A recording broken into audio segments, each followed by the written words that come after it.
friendly. This is the Octatrack, and in this video I wanted to show how I make sample chains for the Octatrack. So essentially what that is just all on one sample. You have a bunch of samples, and then you can just use the start point to sort of select whatever sample you want. So first, we need to make one of those. To do that, we're going to go over to Ableton. Alright, so to make our sample chain, we need a bunch of samples. So, you could go out and buy this. It's called ASP8UF. It's a sample pack I made. You can find it on Isotonik Studios website and a bunch of other great sample packs and, all sorts of Mac stuff and a whole bunch of great stuff there. I'll make the link to, that'll take you to this very, very difficult to find, but I'm sure you'll manage. Anyway, moving on, that's the sample we're gonna use. So, or, samples. So, normally, this is what it sounds like, something along those lines you can guess. Normally what we would do is select all of them, and on here can turn the grid off with Control 4 and drag them all in there. But you don't gotta do that if you buy my sample pack, because I already did that. This sample is just all of these samples in one samples, and I think there's a compressor or something on it. Anyway, God. So, we'll do Control-Shift-T. The problem with just using this in Octatrack is these are very meticulous sounds, and we want to make sure that each one is, each one of the slices is shaped a little bit. And also, we want to change this a little bit. We don't want to use these exact sounds. That's lame. Anyway, we're going to drag this down into here. This is a MIDI track. And now it's in this simpler, so we don't need this anymore. Delete. And now we got this. So we need an LFO. You can do this with sampler, but I just prefer to use sampler. Anyway, we're going to map that to the start and change this to rate and put it on, where's there, half, and then random. Now, every half bar it's going to select a random start point. And then we could duplicate that, get rid of that, and map this to the transpose and smooth it a little bit. Turn that to HZ, whatever that means. And now it'll kind of, change a little bit. So now we can't hear anything. Control 4 to turn the grid back on. And we'll go 32. Control Shift M. Alright. And then Control 2 to make the grid bigger. And what are we going to do here? Yeah, like half. You can double click and then, Control D and Control A and Control D and Control D and Control A and Control, there's too many. So, Control X. There. Now we have 64 MIDI notes. Now, what we're going to do is turn the volume to 0. And, let's see. We'll turn the depth of the transfer.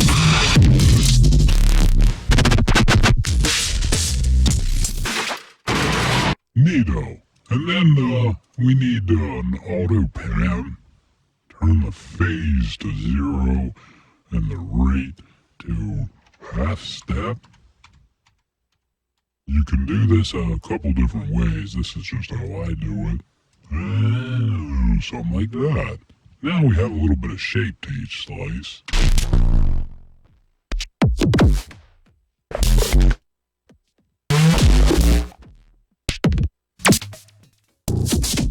So they automatically sort of fade out. This can sometimes be helpful and sometimes not. It depends on what you're working with. With material like this that's already so glitchy, I don't really know that you need it.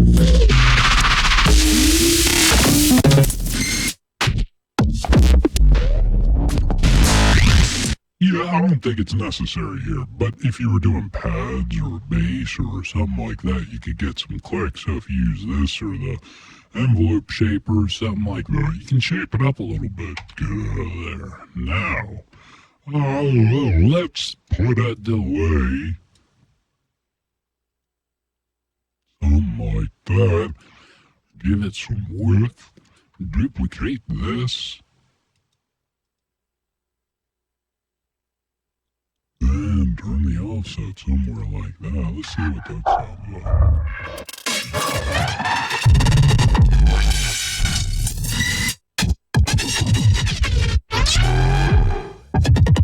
Yeah, and then we'll duplicate that again and put that on the dry wet and go half a step.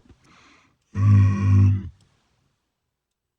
let's see where we're at here. It's going up to about 30, 40, 50. Yeah, something like that. And then we'll put this back on random. Now sometimes it'll happen and sometimes it won't.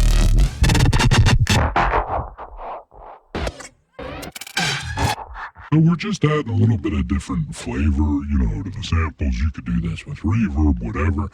I don't want to do that here because I want you to be able to hear, what these samples sound like in the sound pack, more or less. So let's delete that.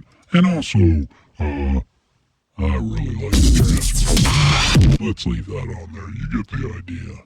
Now, you can just, the other thing I wanted to mention is you can select all these, group them, and then duplicate them.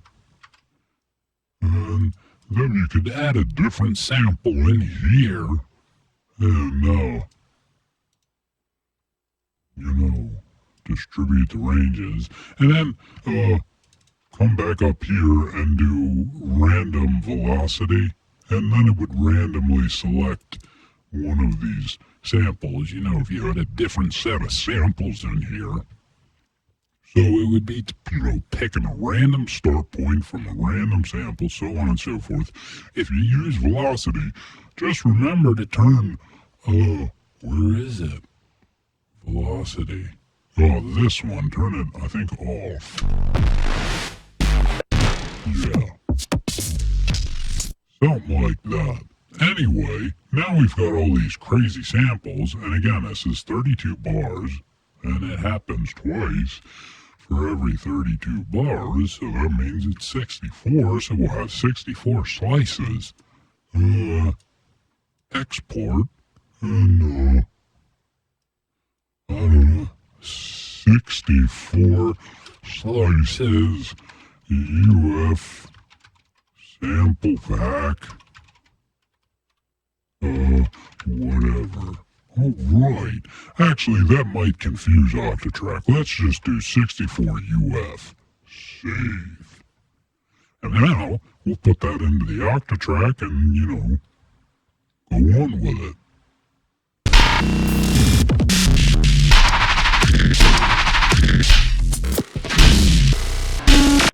Alright, so now that we have the sample chain made and, we loaded it, however we do that, we'll go in here and choose a flex track, and there it is, 64 slices UF, loading.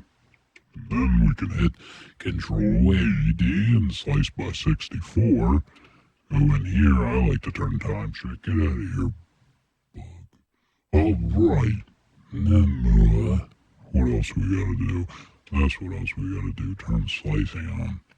Alright, so now,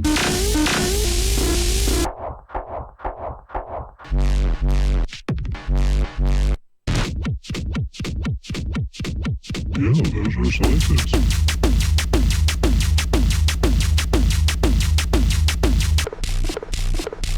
I like that.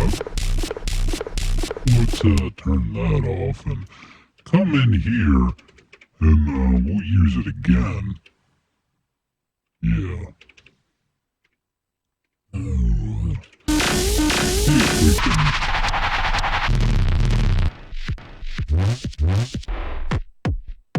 Yeah, there's a kick.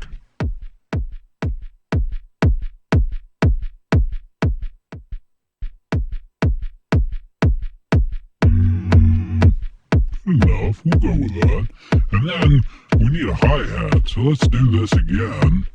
This is so wasteful of my tracks.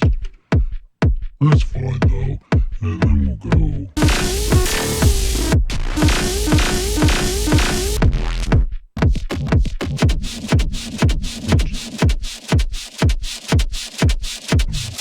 Pitch up.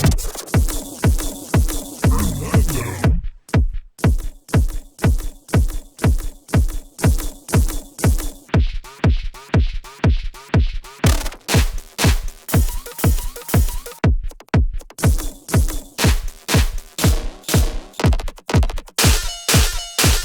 Yeah!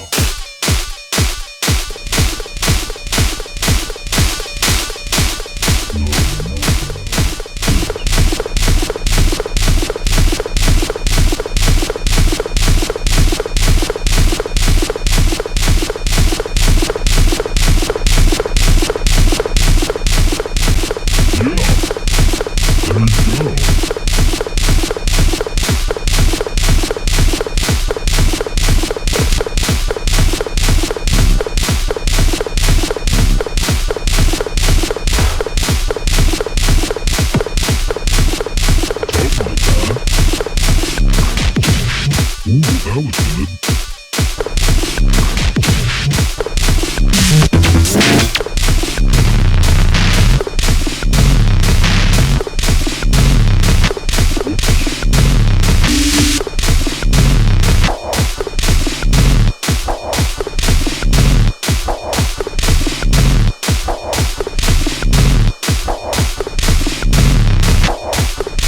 Something like that. That doesn't sound very good, but using glitchy sample chains like this, it's really about sort of exploring the sample and, you know, finding different grooves and things you can sort of match up and stuff like that. Sometimes it works better to find a groove first and then add a beat to that, and sometimes it's better to add the beat first and then find samples that go with it. Either way, I'm not going to sit here and just kind of keep messing around. I'll do that on my own time. But you get the idea of how the sample chain thing works, at least, and that's how I do it. So, yeah, goodbye.